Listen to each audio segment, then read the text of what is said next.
কে বোঝাবে এই যুব সমাজকে? বলেন। বাবা সন্তানকে ঠিক রাখতে পারতেছে না, মা মেয়েকে ঠিক রাখতে পারতেছে না, কথার বাইরে। কেন হয় এগুলা? কেন? আপনাদের দোষ এগুলা। আমার ছেলেকে আমি খারাপ কাজ করতে দেবো না? করবে কিভাবে? আমার মেয়েকে আমি খারাপ কাজ করতে দেবো না? কিভাবে করবে? শাসন করতে হবে। শাসন ছাড়া কোনো সন্তান কিংবা কোনো মেয়ে ঠিক থাকতে পারবে না। এটা বাবা মার দায়িত্ব। হ্যাঁ, এটা আপনার দায়িত্ব। আপনার ঠিক রাখতে হবে। তাছাড়া কেউ কোনোদিন ঠিক রাখবে না। অন্য সন্তান অন্য ঠিক রাখবে, আপনার সন্তান আপনি ঠিক রাখবেন। গাঁজা খায়, মদ খায়, এগুলো বারণ করেন, এই বিষয়ে শাসন করেন।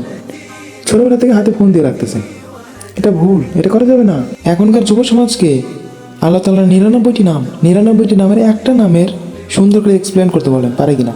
বেশিরভাগ ছেলেরাই পারবে না এখন, আমি জানি। ৯৯টি নামের মধ্যে একটা নামের যে ফজিলত, একটা নামের যে উপকার হয়, সেই নামের একটা তথ্য ভেঙে দিতে বলেন, একটা নামের পারবে না, কারণ তাদের এই শিক্ষাটা দেওয়া হয়নি।